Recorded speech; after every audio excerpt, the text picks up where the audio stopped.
Good morning. Good morning, everyone. Welcome to Aurum Consultants podcast. I presume you're doing well on this first day of August 2020. I don't know where you are. It's cold and chilly like where I am. You can see I've been forced to put on a few more, cardigan and all. Or whether it's sunny, you're somewhere in the beach enjoying yourself. Wherever you are, karibuni sana. We are very excited about today's podcast.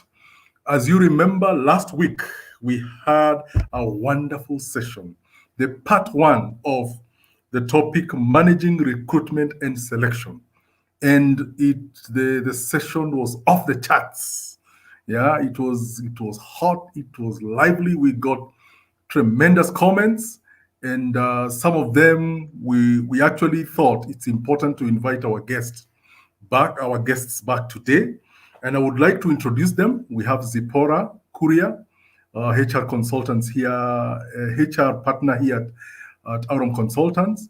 And we have Martha Thuku, who was also with us here last week. And Martha, for those who don't know her, she's been the corporate space, especially in the HR space, for the last 10, 15 years as a HR practitioner. And last week, she sent our podcast ablaze with some of the insights that she gave us. And we were so excited, we decided Martha has to come back. Martha, karibu, Zipi karibu. Thank you. Yes. Now, one of the questions we got from some of our listeners was on the issue of in this issue of recruitment and selection was a very good question that, as you remember, ladies, we were forced to sit and think about it afterwards, and we were asked, is it proper to use Zoom as an interview tool, especially during this pandemic season? As you know, we are unable to many companies are unable to bring people into a physical room, several of you seated facing an interviewee, and having questions, obviously because of issues to do with social distancing and all that. So let me start with you, Zippy. What do you think? Is it proper to use Zoom as an instrument for interviewing during this particular season? Thank you, Anthony. Good morning, our viewers. This is a very good question, and especially during this season where most of us are having to work away from the office. And yes, it's proper to have interviews on Zoom. And I think it's high time organizations actually adapted to doing things using technology.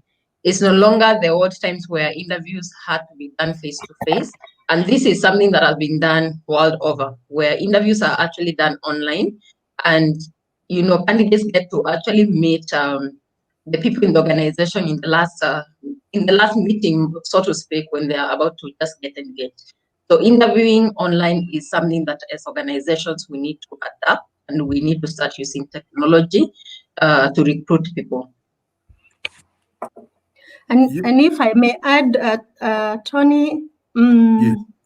what I think is that the way the world is going, we cannot just do things same anymore. Even if COVID cleared, for me, I feel like you are able to do more when you can interview someone. Imagine someone like you have a job in Nairobi and that person is in Mombasa. Sure. And then they have to travel all the way to come to your office. Yes. To do the interview. And then maybe they don't get the job. They spent their bus fare, they spent their time. So for me, online interviewing, and it's not even Zoom, we have various platforms where I work, we use Teams, which is very good. So I think it should be the new normal that we don't have really to make people travel all the way to come for interviews. So if we can just adopt this as the new normal way forward, then it will be good. And then also, most organizations now are cultivating the culture of working from home. Yes. So we can do the interviews even when I'm in my house. Yes. The other panelist is in their house, everyone is in their house, and the candidate is wherever they are. And we can employ people that way. Thank you. Wow. Now, ladies, you've raised a very pertinent issue, issues of working from home, issues of doing interviews from home. And I've remembered something the other day. I think one of my relatives, I think it's one of my brothers or something. I remember him telling me about doing an interview where long before COVID began, I think it was about 2-3 years ago, and the interview was for a position in a multinational that was based in Abidjan, Ivory Coast. And because they were selecting the people who had been invited for the interview, the interviewees were from, somebody was here in Kenya, another person is in Nigeria, another person was in, I think, South Africa, somebody else from Senegal. But the panel that was doing the interviews was in Abidjan, Ivory Coast. And obviously, they could not call all these people to come in. The way Martha, you say, issues of transport, accommodation, blah, blah, blah. So, and this was like, I think, 5 years ago, 2015.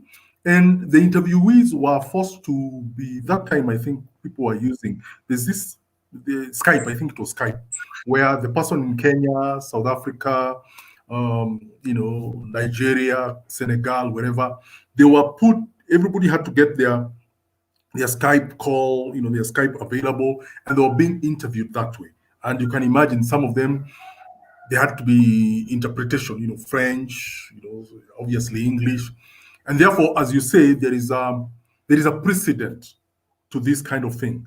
And therefore, thinking of the tools that would be used, probably, Martha, you've hinted something about the tools that are used for business people who are here. I know this is not a technology discussion, but you've mentioned here a few things, Teams and obviously Zoom. Do you, from your experience, know any others that people use for purposes of doing interviews, which companies would use for? Oh, sorry, I think we have lost Martha. Martha is not. She'll be back very shortly. So when she's back, I'll probably ask that question. Now, let's go to today's. I can probably respond to that, Anthony. Sure. Anthony, sorry, allow me to respond to that as Mother comes back. But like you're asking, yes, there are many ways actually of doing this.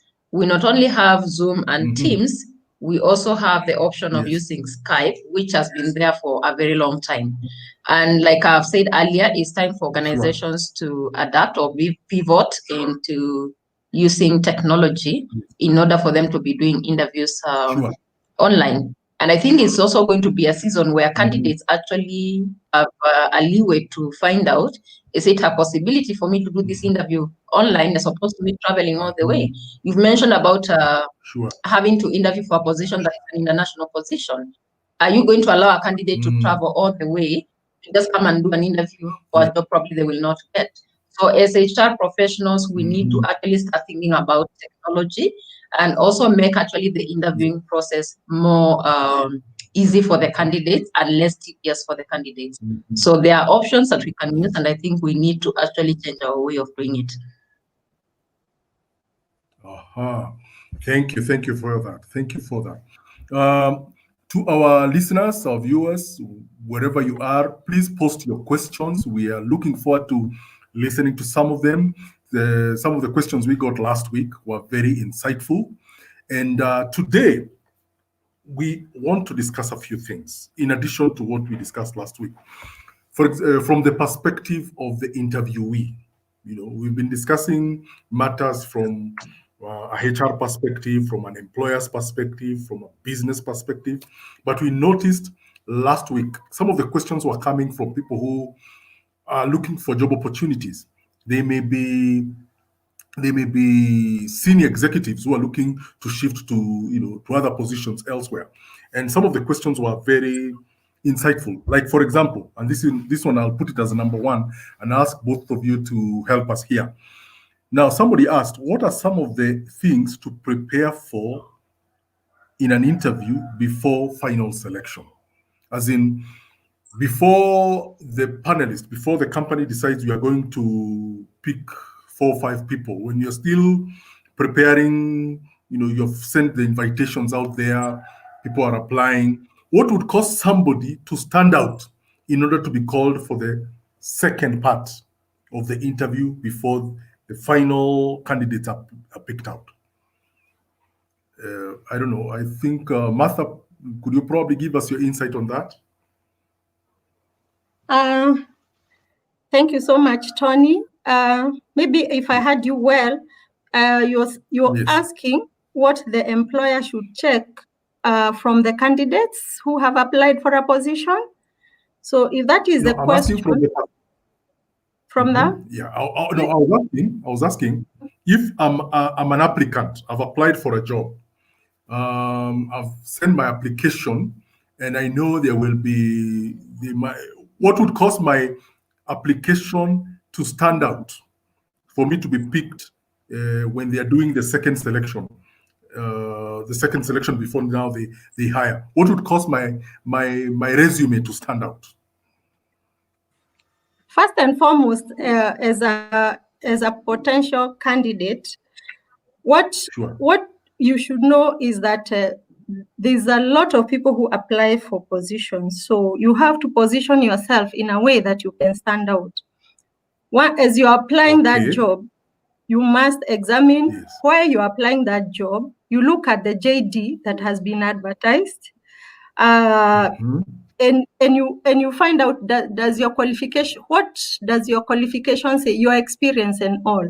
But in your CV, when you are sending out your CV, what should come out clear is your skills, your abilities, and your competencies. At a glance, the CV could be 4 pages.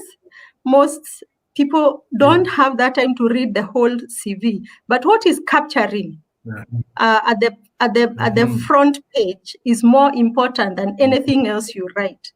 You need to put out clearly what your skills are as far as that job role is concerned, and maybe what you have successfully done before that would make me want to read your CV further. So I think that's one of the things that you can do, and I'd ask Zippy to contribute. Okay. Thank you, Martha. I think, Martha, you have put it very well. One of the things that recruiters will look for, the first thing is presentation. Have you presented your CV? I see people who will present their CV in a way that, I will not even be interested to read that CV. The first thing when I look at the CV, the first page needs to tell me everything I need to know about this candidate. Your skills, your presentation, your qualification in relation to this position that has been advertised. Do you meet that criteria in the first place? If I'm not able to actually pick that out from the first page, to be honest with you, I will not be able to go through reading the whole resume. So again, presentation skills is very critical. And what needs to come out clear, like Martha has put it, your skill sets, your qualification for this role based on the advertisement that was sent out in terms of the job profile. And again, just to add, the first few seconds of me reading that CV will actually determine whether I will be interested in reading a bit of it to understand what it is that you can do. Okay. Anthony? Okay. Now, to our listeners and our viewers, those of you who are looking for job interviews, you're wondering, how do these HR professionals, what is their view? Now you've heard. First and foremost, read very clearly what the job entails. If they're asking for an accountant, if they're asking for an engineer, if they are asking for somebody who is a marketer, first of all, look at the resume. What is it saying? And then from there, tailor your CV according to that requirement. Issues to do with the CV, even if you have studied from here to Harvard, compress all that within 2-3 pages. And then the first page is very key. And I can tell you, although I'm not a HR expert, I've viewed a few CVs. And I remember telling my partner, Zipporah, that There's some CVs that come, you look at it, the first page, you're thinking, okay, this one, was it prepared by somebody who has done a degree, or was it done by somebody who dropped out in class 4? Because everything is like, things are not orderly and structured. But if your CV is, first of all, it's orderly, it has good presentation, and then you're answering the question that was asked.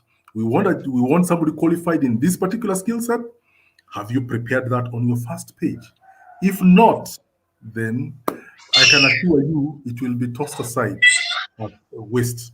Now, our viewers, keep sending your comments. We would love to hear from them. This is something very, very practical, issues to do with how do you put your foot in the door. Now, in relation to that, let's say now I've been invited. I've been told, Anthony Kuria, good enough, come over. We would like to see you. Now, as a potential candidate invited for an interview, beyond bringing a well-prepared CV, what else should I do? I don't know whether. So I think now you want us to discuss about the interview day? Yes. Now tell me, I have sent you my CV. The HR has looked at it and they think, okay, let's see whether this person meets our criteria. They have invited me to come. Now I am on my way coming. I have entered. Now, when I enter that room, what is it that would make me to stand out now that I've presented myself either personally or virtually? Now because now virtual has come in, what is it that I should do now once I get into the interview room? Okay, maybe for the candidate, the tips I can give would start from the day before you turn up for an interview. Sure. First and foremost, it is very important that you look at the JD, you read it again of the advert, and then you study your JD, because every question you'll be asked will be in relation to what you have told the organization about you, and they will only know you at that point through your CV. So make sure that you study your CV very well. The other thing that you need to do is research about the organization. Don't just turn up. Like you can ask someone to tell you a bit of what they know about the organization, and they just say, I know you are a bank. And we already know we are a bank. So that means you did not do your background work. And then that makes an interviewer feel like you are not even interested. You have come to that job casually. Then the other thing you do is the night before, ensure you sleep early. So that when you wake up, you don't have puffs on your eyes, and your mind will wake up very clear. Yes. Then the day of the interview, please don't be late. Let's say it's these interviews of turning up like people used to turn up before COVID. There's a lot of jam, especially in Nairobi. So knowing about that, what time should you leave for you'd rather reach early than keep texting, I'm stuck in the jam. Please don't be late. And then when you get to the interview, even when you are dressing, check how you are dressing. That also speaks. There are some interviewers who are attracted by your first appearance, physical appearance. So physical appearance is very important, because it speaks to the people, to the interviewers, even before you open your mouth. So check your dressing, and then we have said don't. And then when you enter in the interview, you don't be casual. Don't greet people casually. Don't just take a seat and sit down. Please wait to be offered. So my take is your overall demeanor that really is very attractive. And Zippy, you can add. Yeah. Thank you, Martha. I think that those are very good points. An interview does not just begin on the day for the interview, but it begins way prior. And like Martha said, it's very critical for you to research on the organization. Don't show up and, like Martha said, say, you are a bank. We already know we are a bank. Tell us something more about what we do as an organization to show that you have interest in working for this organization. The other thing is, when you as a candidate report for the interview, number one, make sure you actually report way earlier. Make sure you take your potty break, and make sure you are relaxed, because you don't know whether this interview will take 30 minutes, 1 hour, or 2 hours. So assuming you're going to be there for 2 hours, you don't want to start excusing yourself to go for a potty break in the middle of an interview. So make sure you're well prepared actually, and you're relaxed before the interview begins. The other thing is, when you get into the interview room and you are being greeted, you've been shown where to sit, relax. I always say an interview is supposed to be a conversation. In as much as you're being interviewed to get into this job, remember, if you are relaxed, you're going to be able to be more natural, you're going to be able to perform well. If you are tense, then chances are you'll be asked questions and you'll not be able to respond to them. Candidate to be relaxed. Then be yourself. Don't give information that is not accurate. Again, you have to remember, for us to invite you for an interview, we've actually reviewed your CV. So a lot of questions actually are going to come from your CV. Okay. Yes. So if you don't understand what is in your CV in the first place, you're going to be asked questions and you're not going to be able to respond to them. So understand what is it you have put in your CV. And again, make sure whatever you are putting in your CV is accurate, because you have to remember again, we will actually do background checks. So if you tell us information that is not accurate, you will be caught and you will lose that opportunity. Okay. The other thing that I will mention again, you don't know who you're meeting in that interview panel. So again, if you are a lady, don't overdress or underdress. Don't overdo your makeup. Don't use colognes that are too strong. These are some of things that might put off your interviewers and might actually make you lose an opportunity. So again, try and be as modest as you can, because you're meeting people you're not familiar with. So be respectable in the way you present yourself. Awesome. Those are solid points that are being tackled here. Answers. If you're listening to this podcast or watching us, as you can see, we are having very solid points coming in. Dress well, go early, go for potty break before you begin this thing. Do your research. Don't overdo it. I know I've participated in. I've been both ends. I've been an interviewer and an interviewee. And I remember one time as an interviewer, we got a few candidates coming in. We are HR consultants. And I remember this one particular gentleman, actually a gentleman and a lady. I remember laughing to myself. The lady came in, she was spelling Christian Dior. I mean, you could just tell the trail of her perfume smelled from the door to, and I thought, this one, I think she was going to a beauty pageant, not to an interview. On the other hand, a gentleman walked in, and the natural odor was very prominent. The natural odor was very prominent, unfortunately, and therefore the CV was looking good. But that is what stuck in my head. Dude, you could have done something, with all that. So, if you are looking for a job and you're looking, the best way to score your points, take care of the way you look, take care of your CV, prepare well, know what the company is doing, and come refreshed and ready.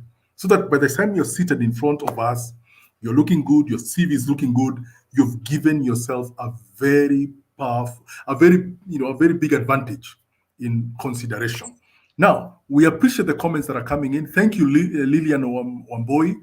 Thank you for your comment concerning the Google Hangout, that indeed it is a good platform to use for purposes of virtual meetings. Keep your questions coming. We would love your questions and views coming. We would really appreciate them. Now, what happened now? The next question is, people would want to know, as HR professionals, for you ladies, what exactly happens in an interview room? They would want to know, They are seated in front of you, and you are seated at the back, looking at them, looking serious and intimidating. So what happens there? What is it that they would want to understand that costs them, some points while they are seated in front of you? Martha, Okay, probably. Tony. What I would say is that the candidates should know that we have already prepared for you to come. And there's so much that goes on to prepare for an interview. Yes. We have prepared the room. We have made sure the room has the correct atmosphere for you so that you don't shake. We have maybe gone through with the panel, discussed many things, and who will ask which question. All those things we have discussed before you come. And the most important thing to know is that we are waiting for you. So you did not just turn up. You are our guest, and we want you to have the best experience. So you should not fear. Some interviews I've gone to, you will find, especially one panelist, their face is so hard. So I tend not to concentrate on that person, because even the question they ask, their questions, they look, okay, I don't know whether other people have experienced this, but I find that person, there's always one person who has a hard face, asking the wrong questions that I'm not able to answer properly. But I think that's just fear and anxiety. I have to keep reminding myself this is a discussion, but also then it's also a competition. So Yes.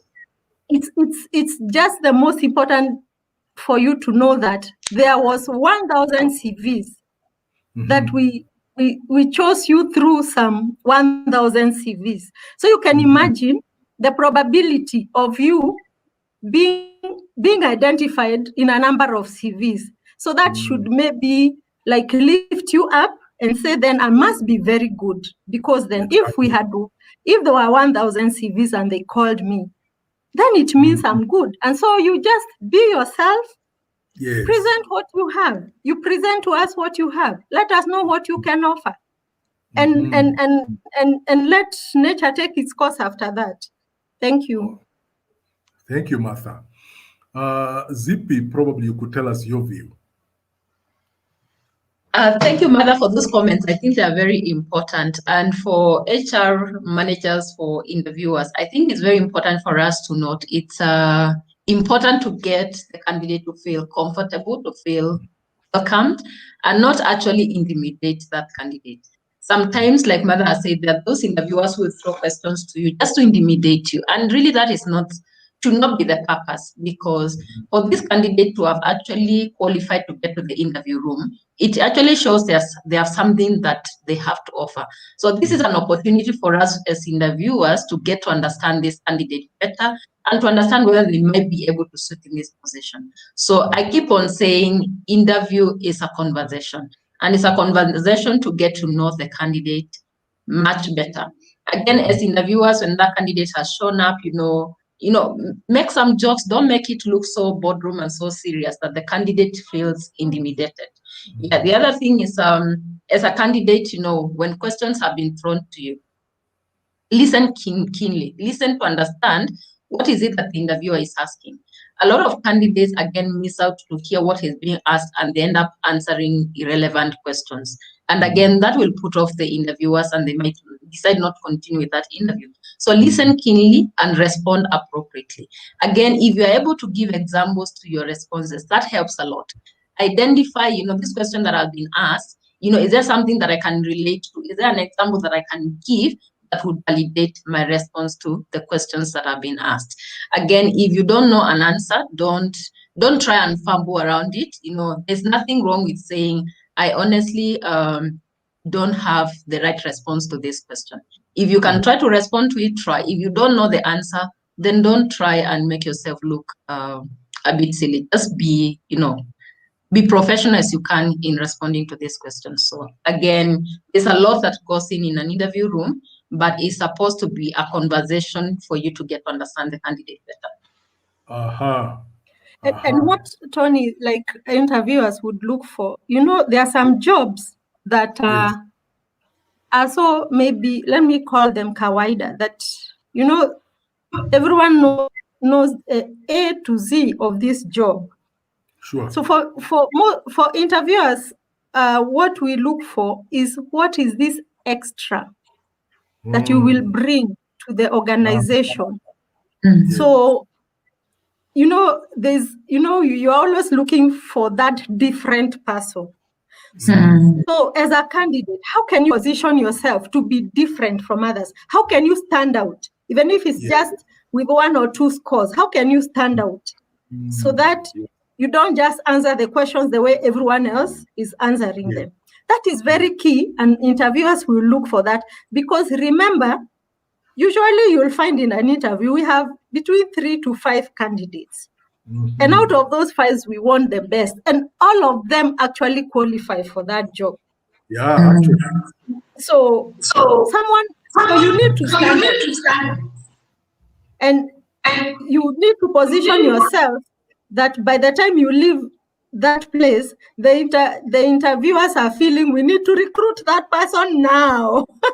So it's up to you to work very hard and get that extra that you think the other candidates will not have. Thank you. Wow, thank you, Martha. That is very powerful. The issue of, here you are bringing yourself into the interview room, and the interviewers already know what you are presenting. And if you are among 4 other candidates who are looking for one job, the key is, how do you stand out? And one thing I want to inform our listeners, those who are both business people, entrepreneurs, and people looking for jobs, remember, we are all in the same boat, in the sense that as interviewers, and this is something that we also need to bring across, Martha and Zippy, is that we also want to impress this person that we are interviewing, that we are the best company for them to come and give their services. Okay? And at the same time, they are presenting to us that they are the best persons to come and work for us. So in a way, we are both, presenting ourselves. The company is showing the candidate that we are good for you to come and work. You can come and work for us. We are the best for you at this time. And the candidate is also trying to show the company that I am the best. That if both of us come together, we will be the proverbial marriage made in heaven, as it were. Now, thanks for the comments, Charlene Yamori. We appreciate your comments. Thank you very much. Now, keep them coming. We would like our listeners to keep them coming. Keep them coming. We appreciate your comments. The issues of recruitment and selection are key, are very important, especially during this season when, as it were, the perception of jobs are not there, and any job you'll get 1,000 applications plus. So what we are discussing is is something that is very pertinent. Now, the final question. Anthony, before you respond you ask the final question, let me just say something about, again, the interview room. If you are a candidate and you've come for an interview, it's very important for you to actually get to know the names of the people who are interviewing you, because you will need to probably send a thank you note later, and you need to know who interviewed you in the first place. Or you might need to ask a question and you need to know who you're directing that question to. The other thing is, as a candidate, you need to actually make sure you're making eye contact. Don't be the kind of a candidate who will come to an interview room and you're fidgeting, you're eating your nails, or you are all over the place, you're not concentrating. So again, this will all come when you're settled, you're relaxed, and making sure you're making an eye contact with the person who is asking questions, because that will actually tell whether you are keen and you're interested in working for this organization. Okay, right. And Antonia, I wanted to add a bit of what you are saying. You see, also, the candidate is looking for a job, but they also want a job in the right place. So as you are saying, also the organization, the way they even prepare for that interview is also important for the candidate. Because then, as we saw last time, that employee experience starts with recruitment and selection. So Yes. what the candidate experiences that day determines whether, if they are very good, determines whether they would want to take that job or not. So at the same time as you are viewing the candidate is viewing you also. So it's also very important for the employer to put measures to make sure that the candidate gets best experience when they are entering to the interview room. They need to know that they have been waited for. You know, some of employers would schedule interviews where everyone meets at the reception. And some of those candidates could even be your boss. And then now your boss and yourself, you meet at the interview waiting area. So some of those small things that people do then also makes the candidate not want to take those jobs. Even when they enter the room, the way we greet them, the way we just talk to them also can dictate whether that person wants to work in such an atmosphere. So it's also important as the candidate prepares. It's also very important for the employer to prepare to do those interviews. Thank you. Wow. And I think, Martha, what you have said is very critical. You know, it's no longer about you as the employer having an upper hand in terms of offering an employment. Employees also have a choice. I can decide I am really not interested in working in this organization because of, you know, the first few moments in my interaction with this organization, what actually I was presented with is not something that I really want to experience in my working environment. So again, candidates have a voice and they can decide, you know what, I'll go through with this interview, but I'm not interested in working in this organization. So as an organization, it's important for you to also prepare for this candidate. When the candidate shows up, assuming it's a face-to-face interview, are they received? Are they welcome? Is there someone designated to actually welcome these candidates? Is there someone designated to make them feel comfortable? Is there someone designated to make sure they understand where the washrooms are? You know, or are the candidates going to get lost trying to figure out, you know, what am I supposed to do here? So it's important as an organization to make sure you also present a professional view. Again, there was a question about, what makes you different is what you think you should bring into the organization to make organization advancement. And again, you know, these are things that we look out for when we're interviewing. And one of the questions that probably interviewers will throw to you would be, what is it that you're going to do different, or what do you think you're going to bring into the organization that other candidates will not be able to bring in? So again, it goes back to your research. Did you research about this organization? Did you research about this position? And even in your quest for getting this opportunity, what is it that you're going to do different that will make the organization better? You know, is there value you're bringing in, or is it an issue of you're just looking for another job to put bread on your table? So as an organization, we're also looking at the value. What value are you going to add for us in the organization? Thank you, ladies. I mean, the comments you're putting here, the explanations are very important. Issues to do with what are you bringing as a company, what are you bringing as a candidate. And we want to appreciate the comments that are coming through. Mr. Iheanyi Chukwu Thompson, we appreciate what you've put through. You've commented on what Martha Thuku has discussed about what makes you different in what you should bring to the organization. James Wanjohi, thank you for your comments. Douglas Nyamori, thank you for your comments below there. And Douglas has asked a very good question. How will you handle the generational difference, for example, between millennials and Generation X or baby boomers? Now, probably for some of us, we don't know what baby boomers are and Generation X. Baby boomers are our father's generation. And some of them are still there. They are now the chairmen of companies, you know. Then there is the Generation X, which is probably us, people who are born in the 60s and 70s. And then now they are the millennials, the people who came into the workplace when the new millennium began. So I don't know, this one that Douglas has asked is very interesting. I'd like to hear your opinion on it.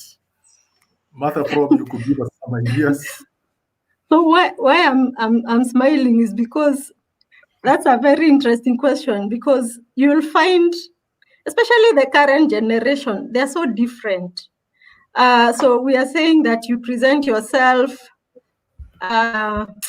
in a courtesy way. You find these guys will come with their trousers that are just below. They don't have belts, and they with hands in the pocket. Yes. But the things, how they're answering the question, you think, hey, this guy is very good. But then now you look at the presentation, and that's where the difference comes in, because now we need to embrace diversity, because we have realized that this generation is finding us there and also finding people older than us. So the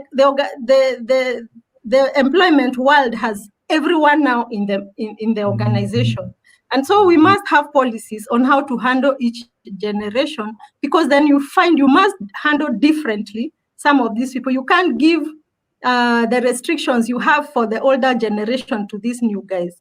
They come in, they want to be taken the way they are. They don't want 8 to 5 jobs. They don't want to be asked all those questions you are asking. They want to put their hands in the pocket. So you can't see the mother trying to tell them how to behave. This is how they are. So it's your policies that need also to tweak. Your policies needs to change a mindset. It is really a complete mindset as of now, even as we bring in this generation to the employment. Remember, now we are even having the 1990s are done now. We will start having 2000 born, and I don't know how that will look like. That's it's very interesting how it will look like. Yeah. And I think if I can jump into that conversation, Anthony, I mean, we are going to have different generations in the organization. And the truth is, the old generation, I mean, they have wealth of knowledge, which is gold. That the new guys who are coming in, the generation, the young generation, the millennials, they also have wealth of knowledge that the old guys might not necessarily have. Look, for instance, like technology. You will find the millennials are more inclined to technology, while the old guys are thinking, you know, wait, I'm used to doing this way, this thing this way, and it has worked for many years. So there's importance of having that integration and getting the young generation first to learn from the guys who have been in the organization for long, but also for the older ones to also learn from this new generation in the way the world is changing, because we cannot be stuck in our old ways and say we can only do things this way. I mean, where is the middle ground? How do we match all this and make sure we have one integrated system that will work for everyone? And again, it's a tall order, but I believe with a lot of conversation between the different generations is something that can be working. And it's a complete change of mindset, and even the way we tackle the interview questions, it's so different. You can ask a millennium a question, and they look at you with a face like, you're asking such a question. To them, they are very innovative and they are very fast in thinking. So it's just a complete change of mindset for you to be able to accommodate them and then understand them, because we need them. We need their innovation. We need the way they can do things very fast. So if we change our policies, we change our mindsets, we are able to integrate the various generations together. Thank you. Thank you, Martha. Thank you, Zippy. Those are very powerful points. Issues to do with integration of generations. Because you've got to remember, one thing that we also all have to remember, at some point, you and I were considered the generation millennial in the early 90s and early 2000s. We were the ones who were entering the job market, and people were looking at us and wondering, how do we fit this into the company? People who were working in the 60s and 70s, whom we found still in the job market. We were probably a kizungumkuti to them. But we appreciate the comments that are coming up. Jane Wanjohi, I'm sorry I mispronounced your name. You are Jane, not James. And I appreciate also your point that it is important for the organization to show that they are prepared to have the candidate. The interview room says a lot, and the professionalism of the panel. Which now brings to my question, which I wanted to finish with this question. And probably you've already answered it, but just touch a bit, both Martha and Zippy. What are the do's and the don'ts for the candidate in an interview? Now you've entered, I've sat down, I have come early, I have cleared everything, I'm smelling good, my CV's there. Now for me to put my foot inside that job, very quickly, what are the do's and don'ts for the candidate? What should they do and what should they not do? Okay, maybe I can start by saying that it's very important to be relaxed, because then if you don't relax, you'll even forget your name. So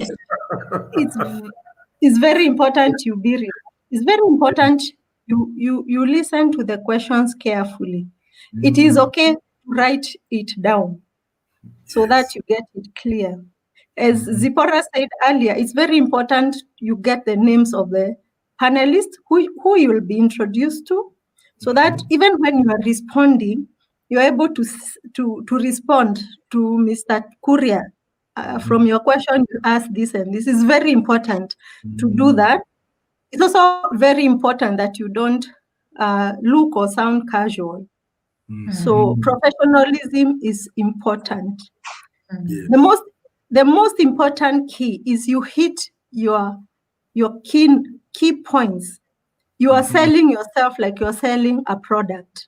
You yourself, you are a product, which the people interviewing you need.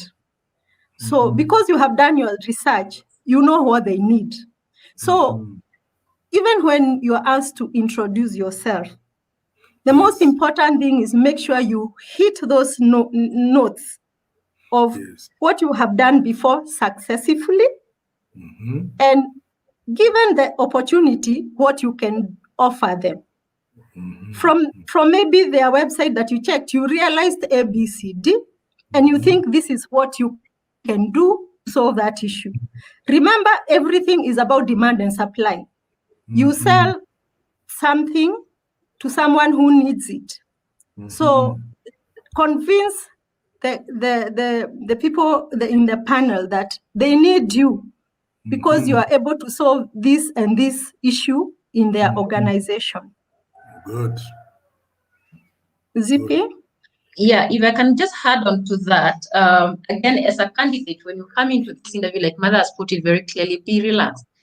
And again, ensure you're not sitting casually slouching on the chair or putting your, crossing your legs or doing things that, again, would make the interviewers, just lose interest on you. The other thing is you need to be orderly. When you're coming for an interview, you have to remember you need to carry your documentation. Again, I always find it very unprofessional when a candidate shows up and they're carrying the documents in a brown envelope. Make sure you are more organized. Put your documents properly in a folder so that when you're presenting them, you can show you are a little bit organized, you're not disorganized, because that tells a lot about you. Again, I hear sometimes interviewers asking a question. Do you have any question for us as interviewers? Remember, we've been throwing all these questions to you during the interview time. Then we get to a point where we ask whether you have any questions, and as a candidate, you say, no, I don't have any question. I think it goes back to the issue of research. Research about the organization. Get to know, unless the interviewers have told you why the position is vacant. That's a very critical question for you to ask. Why is this position vacant? Is it that it's a new position? Is it that someone left, and why did they leave? What are the expectations of this position? Don't go blank. Have something to ask about the organization when you're presented with this opportunity. And then maybe I can add that if you did not hear the question well, it's okay to ask someone to repeat the question. Don't answer if you are not sure what that question asked. I don't think there is anyone who can penalize you for asking someone to repeat the question. Thank you. Wow. All right. Ladies, today we have hit this topic properly. Issues regarding recruitment and selection from both an employer's perspective and a prospective candidate's perspective. Because at the end of the day, both entities are trying to impress. The interviewer is hoping to get the best candidate for his company, and the interviewee who is coming in is hoping that their skills, their skill set, their character, and all that is also important. And one thing, ladies, as we close, I've read this a lot in HR forums and other forums concerning recruitment, that some with all the impressive CV, the CV is there, it's well arranged, well, with nice font. You've put your things in a folder, you've come looking good, you've sat there, you've answered right. One of the things that and I would want to say this to our listeners, I'm sure many of them would agree with me, that at the end of the day, beyond what is written on paper, every interviewer is looking for what Martha called the extra issues to do with character, issues to do with personality, issues to do with, is this person the right fit for our company? Because at the end of the day,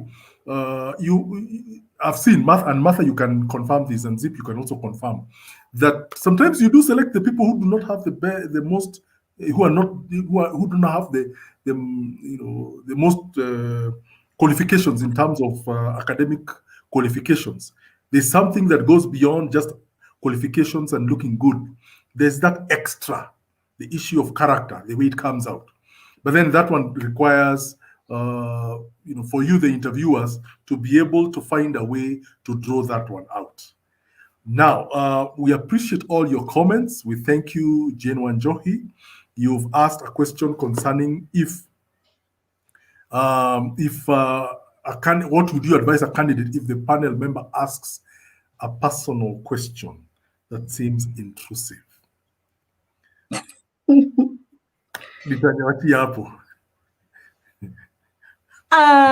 For me, I think I would be, if I was a candidate, I would be very open. I would say that is personal. I will not be able to share it in this forum. Good. Zippy, what's your view? I think Martha has put it very well. If as a candidate you feel it's a question that is uncomfortable for you to respond, be very diplomatic and say you feel it's a bit of a personal question that you're not comfortable to share it in that forum. But again, be as polite as you can be. Don't come out rude. Because again, there's a way you can respond to it, and it can be construed that you're being rude or you're being arrogant. Wow, that's apt. It is short and sweet. We appreciate you, our listeners and viewers. Thank you for the comments that you've sent us. Keep sending them on Facebook, on YouTube, on LinkedIn. We appreciate them all. You can get us on these forums, also on our website, www.aurumconsultants.co.ke, and even on WhatsApp on the number given at the bottom of your screen. We appreciate your comments, your views. You are listening to us. And on this topic, we could continue on and on and on. There are views, I believe there are things we can discuss about from a business perspective. How do you make recruitment work for you? How do you select the best candidates? Even for those seeking for jobs, we can continue also discussing more about how do you deal with millennials, for example. As a millennial, you're out there listening to us, you're wondering, do I have to look like my father, in the 1960s to get to get a foot in? No, you don't have to look like 1970s guys with flared trousers and afros. You can still look good. You can still look your age, but be professional. We want to thank everyone for tuning in. Be with us here next week, same time, same place. We will be discussing more on pertinent issues that involve issues to do with HR and risk advisory. I would like to thank Martha Thuku for joining us today. Thank you very much. Thank you, Zippy, for the great discussions that we've had today. Log in here next Saturday, same time. We continue with this conversation. Thank you very much.